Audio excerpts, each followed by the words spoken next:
नमस्कार दोस्तों, राज्य सेंटर में आप सभी का हार्दिक स्वागत है। आज मैं लेकर आया हूँ कक्षा 10th क्लास के रसायन विज्ञान, कार्बन एवं उसके यौगिक के सभी सब्जेक्टिव महत्वपूर्ण प्रश्न हैं जो कि आपकी परीक्षा के लिए काफ़ी महत्वपूर्ण है। वीडियो को लाइक करें, शेयर करें तथा कमेंट करें और मेरे चैनल को सब्सक्राइब कर लें ताकि सभी नोटिफिकेशन आपको मिलता रहे। तो चलिए, आज का पहला प्रश्न है, कार्बन की विशेषताओं का वर्णन करना है। तो यह चैप्टर नंबर 4 है, कार्बन एवं उसके यौगिक। तो देखिए, कार्बन की निम्नलिखित विशेषताएं हैं जो इस प्रकार है, यानी कि कार्बन जो है ना उसके विशेषताओं के बारे में बताना है जो निम्नलिखित है। पहला, कार्बन के परमाणु अपने अन्य परमाणुओं से जुड़कर श्रृंखला बनाने की क्षमता रखते हैं। यानी कि कार्बन के जितने भी परमाणु होते हैं वे अन्य परमाणुओं से जुड़कर श्रृंखला मतलब कि 1 2 3 4 5 करके एक समूह बनाने की क्षमता रखते हैं। दूसरा, कार्बन एक ही यानी कार्बन ही एक ऐसा तत्व है जो विद्युत धनात्मक और विद्युत ऋणात्मक दोनों ही प्रकार के तत्वों से संजोग कर यौगिक बनाता है। यानी कार्बन ही एक ऐसा तत्व है जो कि विद्युत धनात्मक और विद्युत ऋणात्मक दोनों प्रकार के तत्वों से संजोग करके यौगिक बनाता है। तीसरा, कार्बनिक जो अभिक्रिया में मुख्य अभिक्रिया के अतिरिक्त पार्श्व अभिक्रियाएं भी साथ साथ होती है। अगला प्रश्न है, कार्बन एक सार्वभौमिक तत्व है कैसे? कार्बन एक सार्वभौमिक तत्व है कैसे? तो देखिए, प्रकृति में पाए जाने वाले यानी कि प्रकृति में कार्बन के यौगिक व्यापक रूप में फैले हुए हैं। कार्बन के कुल यौगिकों की संख्या 5 लाख से भी अधिक है। कार्बन की जितने भी यौगिक हैं उनकी जो संख्या है वे 5 लाख से भी अधिक हैं। कार्बन प्राणी जगत और वनस्पति जगत दोनों में विभिन्न प्रकार के यौगिकों के रूप में पाया जाता है। हमारे शरीर में भी कार्बन विद्यमान है। इसके अतिरिक्त यानी कि इसके अलावा लकड़ी, कागज, कोयला, पेट्रोलियम तथा केरोसिन आदि सब में कार्बन के यौगिक पाए जाते हैं और यह कार्बन के रूप में यानी कि यौगिक के रूप में उपस्थित रहते हैं। उपयुक्त कारणों से कार्बन को एक सार्वभौमिक तत्व माना जाता है, यह माना गया है। अगला प्रश्न है, कार्बन अत्यधिक यानी देखिए, कार्बन अत्यधिक यौगिक की रचना क्यों करता है? कार्बन अत्यधिक यौगिक की रचना क्यों करता है? इसका उत्तर है, कार्बन निम्नलिखित कारणों से यौगिक की रचना करता है। कार्बन के अनेक परमाणु सहसंयोजक बंधन द्वारा परस्पर जुड़कर यानी परस्पर एक दूसरे के साथ संबंध स्थापित कर एक सीधी श्रृंखला का निर्माण कर सकते हैं।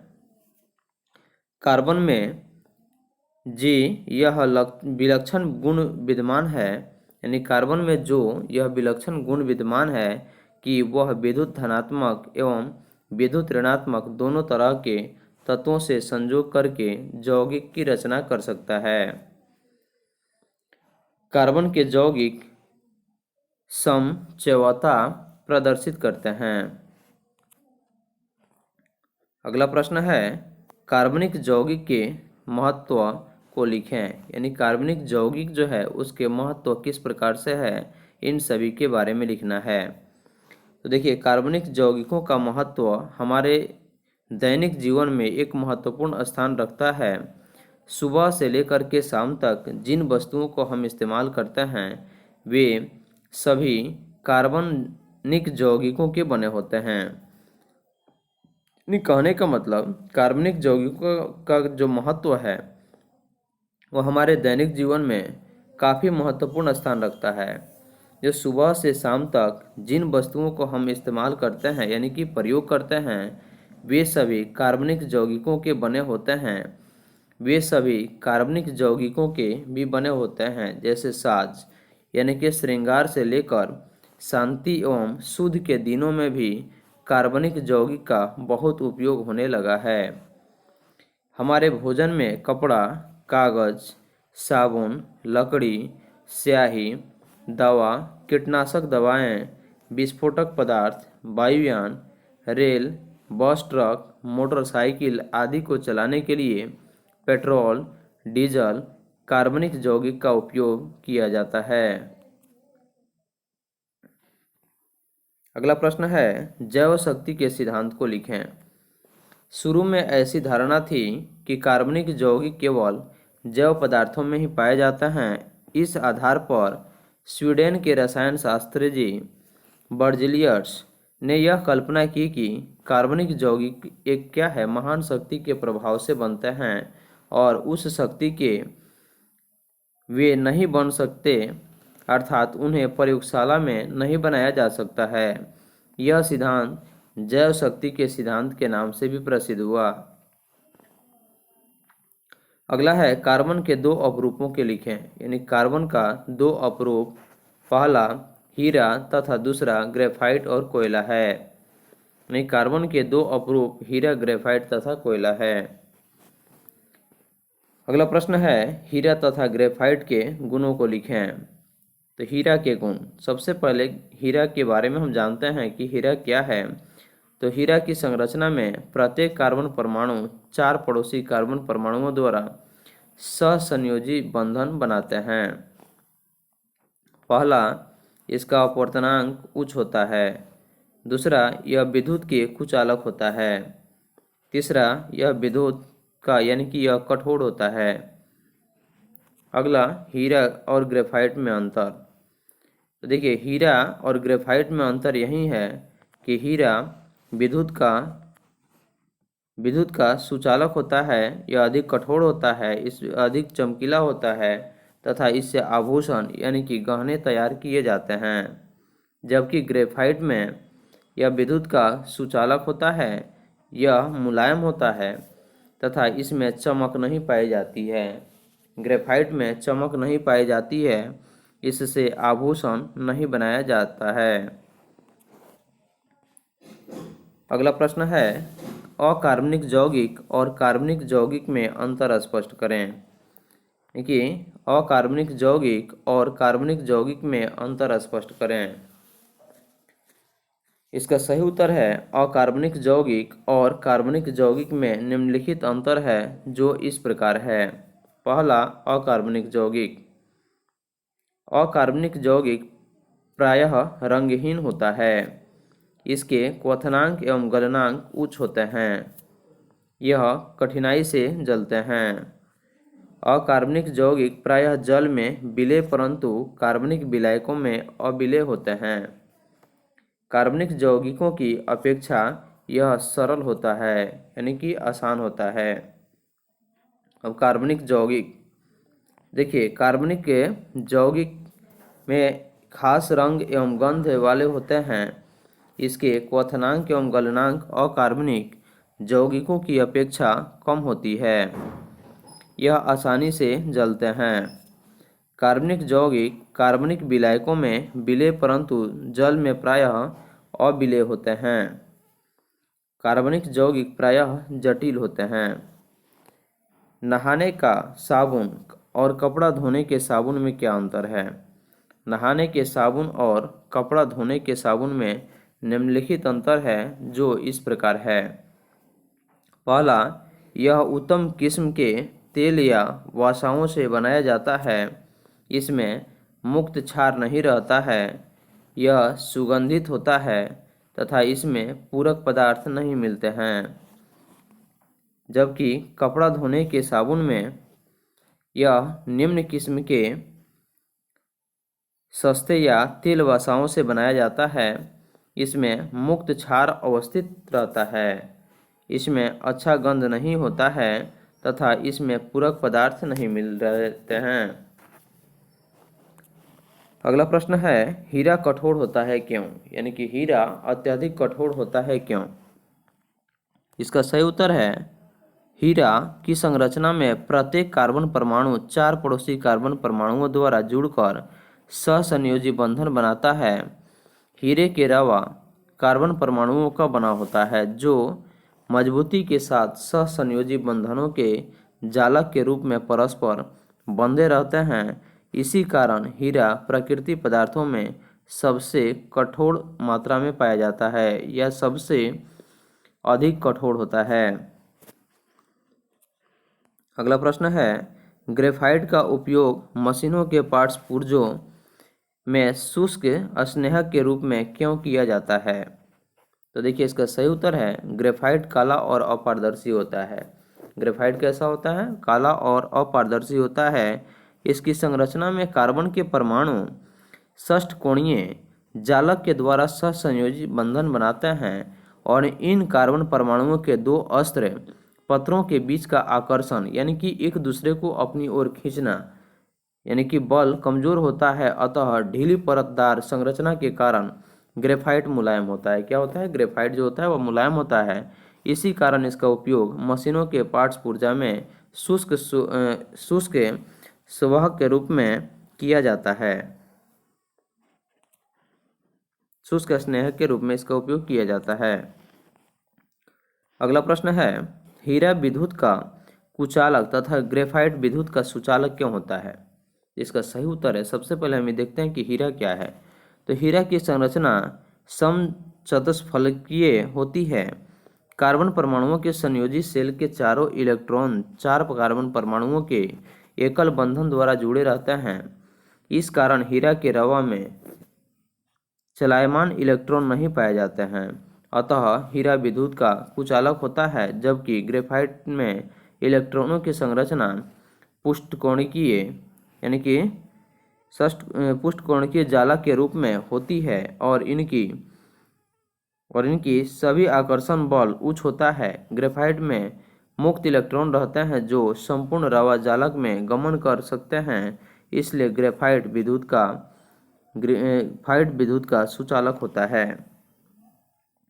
अगला प्रश्न है कोयले का निर्माण कैसे हुआ? विभिन्न प्रकार की कोयले की किस्मों के नाम लिखें तथा इसके उपयोग को भी लिखें।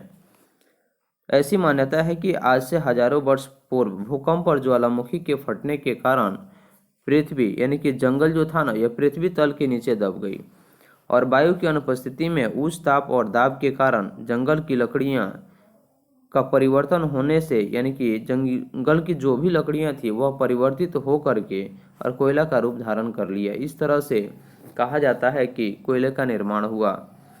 अब विभिन्न प्रकार के कोयले के किस्मों के नाम लिखें तथा इसके उपयोग लिखें। तो कोयले के प्रकार देखिए निम्नलिखित प्रकार है। पहला पीट कोयला, दूसरा लिग्नाइट कोयला, तीसरा बिटुमिनस और चौथा एंथ्रासाइड। यानी कोयले के चार प्रकार होते हैं जिसका उपयोग विभिन्न कार्यों में किया जाता है। तो कोयले का उपयोग निम्नलिखित है जो इस प्रकार है। ईंधन के रूप में कोयला का उपयोग किया जाता है।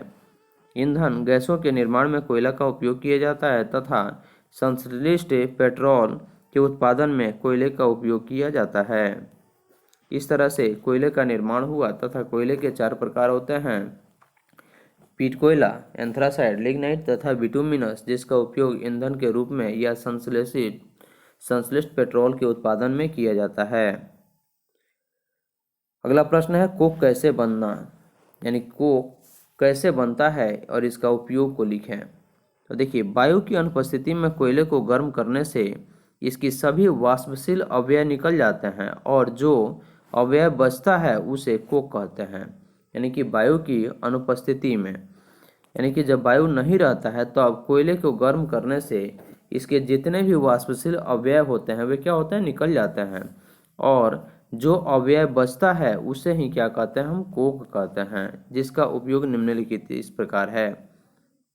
पहला धातुओं के निष्कर्षण में अवयव के रूप में कोक का उपयोग किया जाता है। दूसरा ईंधन के रूप में कोक का उपयोग किया जाता है। तीसरा इलेक्ट्रोड बनाने में कोक का उपयोग किया जाता है। अगला प्रश्न है कार्बनिक यौगिकों के स्रोतों का उल्लेख करें। कार्बनिक यौगिकों के उपयोग जो स्रोत हैं उसका उल्लेख करें। तो देखिए कार्बनिक यौगिकों का स्रोत सूक्ष्म जीव, पौधा, जानवर और खनिज है। देखिए कार्बनिक यौगिकों का जो मुख्य स्रोत है वह सूक्ष्म जीव, पौधा, जानवर और खनिज है। अगला प्रश्न है अभिक्रियाशील समूह से आप क्या समझते हैं? अभिक्रियाशील समूह से आप क्या समझते हैं? इसका सही उत्तर है किसी कार्बनिक यौगिक में उपस्थित वह समूह जिस पर यौगिक का रासायनिक गुण निर्भर करता है उसे उस यौगिक का अभिक्रियाशील समूह कहते हैं। किसी कार्बनिक यौगिक में उपस्थित वह समूह जिस पर यौगिक का रासायनिक गुण निर्भर करता है उसे उस यौगिक का अभिक्रियाशील समूह कहते हैं। अगला प्रश्न है संरचना सूत्र युक्ति। संरचना सूत्र युक्ति सूत्र समजातीय श्रेणी को परिभाषित करें। तो देखिए, किसी यौगिक के अणु में परमाणुओं की सजावट दिखने वाले सूत्र को उस यौगिक का संरचना सूत्र कहते हैं। यानी किसी यौगिक के अणु में परमाणुओं की सजावट देखने वाले, यानी कि परमाणुओं के सजावट को देखने वाले जितने भी सूत्र होते हैं उस सूत्र को यौगिक कहते हैं, यानी कि यौगिक का संरचना सूत्र कहते हैं। जैसे मैथिल अल्कोहल जिसका रासायनिक सूत्र CH3OH होता है। युक्ति सूत्र संरचना सूत्र का संक्षिप्त रूप है युक्ति सूत्र कहलाती है। प्रश्न पूछेगा युक्ति सूत्र किसे कहते हैं? इसका सही उत्तर होगा संरचना सूत्र के संक्षिप्त रूप को युक्ति सूत्र कहते हैं। अगला समजातीय श्रेणी। कार्बनिक यौगिकों की वह श्रेणी जिसके सभी सदस्यों में एक ही क्रियाशील समूह रहता है और जिसके किसी भी दो क्रमागत सदस्यों के आणविक सूत्रों के बीच सदा CH2 का अंतर रहता है उसे समजातीय श्रेणी कहते हैं। यानी कि समजातीय का मतलब होता है समान जाति, यानी कि जिनके दोनों तत्वों की परमाणु संख्या जो होती है वह समान होती है उसे ही समजातीय श्रेणी के अंतर्गत रखा जाता है। अगला प्रश्न है समजातीय श्रेणी की विशेषताओं का उल्लेख करें। यानी कि विशेषता क्या क्या है? तो देखिए, सही उत्तर है समजातीय श्रेणी की निम्नलिखित विशेषताएं हैं जो इस प्रकार से है। पहला, किसी समजातीय श्रेणी के सभी सदस्यों को एक ही सामान्य सूत्र द्वारा निरूपित किया जाता है। दूसरा, इस श्रेणी के किन्हीं दो क्रमागत सदस्यों के आणविक सदस्यों के बीच सदा यानी कि हमेशा CH2 का अंतर आता है। इस श्रेणी के सभी सदस्यों में एक ही अभिक्रियाशील समूह उपस्थित रहता है तथा इस श्रेणी के सभी सदस्यों के अणु भारों में वृद्धि के साथ इनके भौतिक गुणों में क्रमिक परिवर्तन होता है। अगला समावयवता, प्रतिस्थापन, अभिक्रिया, योग्य क्रियाशील तथा बहुलीकरण को परिभाषित करना है। देखिए, सबसे पहले समावयवता किसे कहते हैं? तो वे कार्बनिक यौगिक जिनके अणु सूत्र समान होते हैं, यानी कि वे कार्बनिक यौगिक जिनके अणु सूत्र समान होते हैं लेकिन भौतिक और रासायनिक गुण भिन्न भिन्न होते हैं उसे ही समावयवी कहते हैं और ऐसी घटना को समावयवता कहते हैं। प्रतिस्थापन अभिक्रिया, यानी देखिए प्रतिस्थापन अभिक्रिया वैसी रासायनिक अभिक्रियाएं जिनमें अभिकारक के परमाणु अथवा समूह को विस्थापित कर उसका स्थान ग्रहण करते हैं उसे प्रतिस्थापन अभिक्रिया कहते हैं। अगला है बहुलीकरण, वैसी रासायनिक अभिक्रिया जिसमें किसी यौगिक के दो या दो से अधिक अणु मिलकर बड़े अणु का निर्माण करते हैं उसे बहुलीकरण कहते हैं। यानी कि वैसी रासायनिक अभिक्रिया जिसमें किसी यौगिक के दो या दो से अधिक अणु मिलकर बड़े अणु का निर्माण करते हैं उसे बहुलीकरण अभिक्रिया कहते हैं। अगला है योग्यशील अभिक्रिया। योग्यशील अभिक्रिया वैसी रासायनिक अभिक्रिया जिसमें कार्बनिक यौगिकों के द्विबंधन अथवा समूहों का योग होता है उसे योग्यशील अभिक्रिया कहते हैं। वैसी रासायनिक अभिक्रिया जिसमें कार्बनिक यौगिकों के द्विबंधन अथवा समूह का योग होता है उसे योग्यशील अभिक्रिया कहते हैं। अगला है रबर का विलयनीकरण से आप क्या समझते हैं? प्राकृतिक रबर आइसोप्रीन का बहुलक है लेकिन इसको गंधक के साथ मिलाकर गर्म करने पर यह एक निश्चित आकार ग्रहण कर लेता है जिसका उपयोग दस्तानों में रबड़ के बड़े बनाने में यानी कि रबड़ के बड़े बनाने में और नलियों के निर्माण में किया जाता है। अगला है अच्छे साबुन की विशेषता लिखें। तो देखिए, अच्छे साबुन की निम्नलिखित विशेषता है। पहला, इसमें मुक्त क्षार उपस्थित नहीं रहता है, यह अल्कोहल में विलय होनी चाहिए। इसमें नमी की उपस्थिति 10% से अधिक नहीं होनी चाहिए। प्रयोग करते समय इसका चटखना नहीं चाहिए।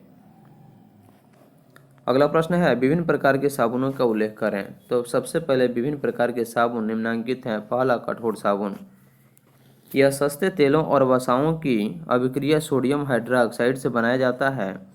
इसमें मुक्त क्षार उपस्थित रहता है जिसका उपयोग कपड़ा धोने में किया जाता है। अगला, मुलायम साबुन। यह उच्च कोटि के तेलों और सोडियम हाइड्रोक्साइड अभिक्रिया की से बनाया जाता है। इसमें मुक्त क्षार उपस्थित नहीं रहता है तथा इसका उपयोग नहाने के रूप में किया जाता है। अगला है पारदर्शी साबुन यानी पारदर्शी साबुन। तो देखिए, स्थान में प्रयुक्त होने वाले यानी कि स्नान करने में, नहाने में प्रयोग होने वाले साधारण साबुन के अल्कोहल में घुलाकर विलयन को गर्म करके अल्कोहल को वाष्पित कर देने के बाद बने हुए पदार्थ जमने पर पारदर्शी साबुन बन जाता है। हजामत बनाने में साबुन। देखिए, इस साबुन को कास्टिक पोटाश से बनाया जाता है। इसमें कुछ रेजिन और गिल्स सोल मिला दिया जाता है। रेजिन मिलाने के कारण यह झाग अधिक देता है तथा गिल्स सेल झाग को शीघ्र सूखने से रोकता है। औषधीय साबुन, यह नहाने के साबुन है। औषधीय साबुन क्या है? यानी कि दवा में इसका उपयोग किया जाता है, जिसका उपयोग नहाने में किया जाता है और इसमें कुछ औषधीय पदार्थ मिलाया जाता है जैसे नीम का साबुन और उसके बाद डिटेल साबुन जो आता है वह। अगला देखिए, अपमार्जक से आप क्या समझते हैं। तो साबुन द्वारा कपड़ों की धुलाई से यानी कि साबुन द्वारा कपड़ों की धुलाई में अधिक परिश्रम करना पड़ता है तथा कठोर जल के साथ यह कठिनाई और अधिक बढ़ जाती है। इस कठिनाई को दूर करने के लिए एक रसायन या स्त्रियों ने अनेक प्रयास किए। अंत में वे साबुन से भिन्न प्रकार की सफाई करने वाले पदार्थ के निर्माण में सफल हुए। इस पदार्थ को अपमार्जक साबुन रहित कहते हैं। ताप दृढ़ प्लास्टिक से आप क्या समझते हैं।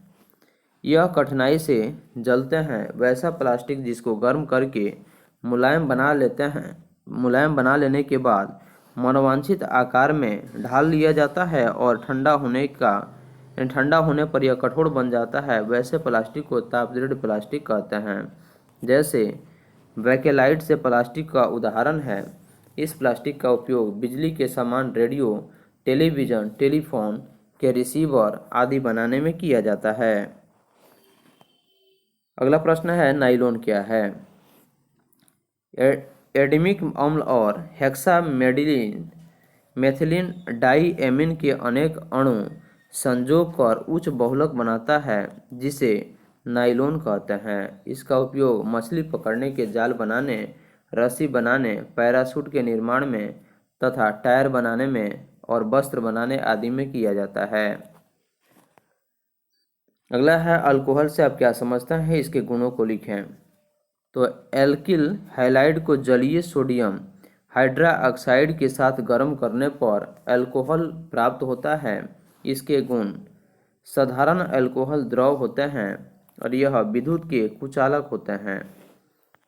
अल्कोहल सोडियम धातु से अभिक्रिया करके हाइड्रोजन गैस उत्पन्न करता है तथा सोडियम एल्का ऑक्साइड बनाता है।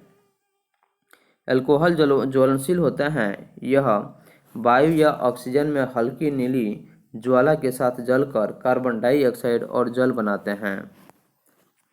अगला प्रश्न है प्रयोग द्वारा आप अल्कोहल एवं कार्बोक्सिलिक अम्ल में अंतर कैसे कर सकते हैं।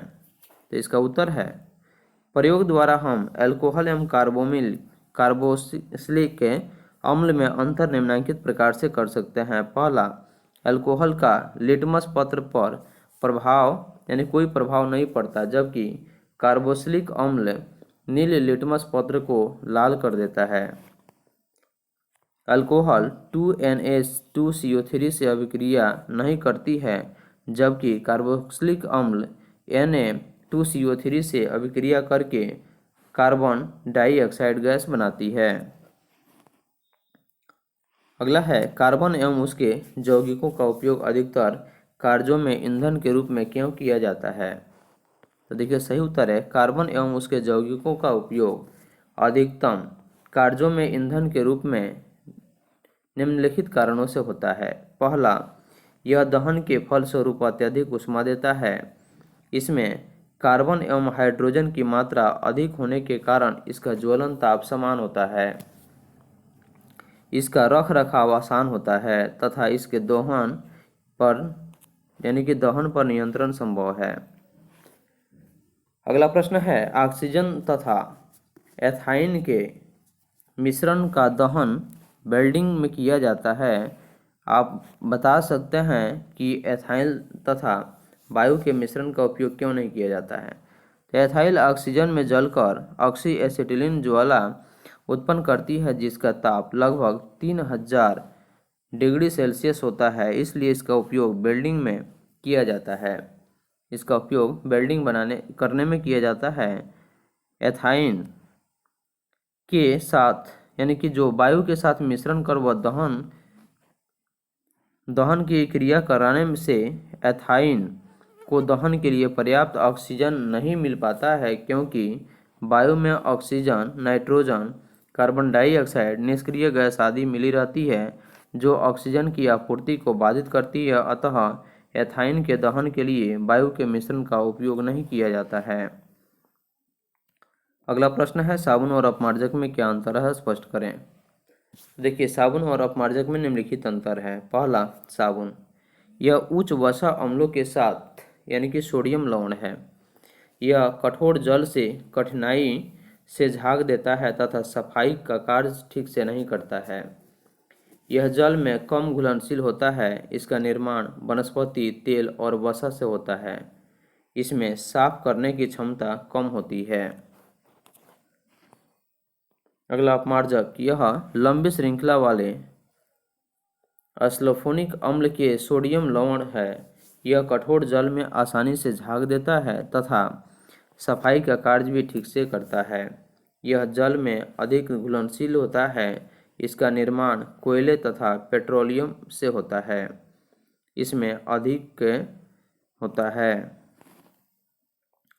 अगला प्रश्न है, हाइड्रोकार्बन से आप क्या समझते हैं, यह कितने प्रकार का होता है? तो देखिए, हाइड्रोकार्बन और कार्बन के संयोजित यौगिकों से बने यौगिक को हाइड्रोकार्बन कहते हैं। इसका उपयोग निम्नलिखित प्रकार से होता है। पहला, संतृप्त हाइड्रोकार्बन वैसे हाइड्रोकार्बन जिसमें कार्बन परमाणुओं की चारों संयोजकताएं एकल बंधन द्वारा जुड़ी होती है उसे संतृप्त हाइड्रोकार्बन कहते हैं।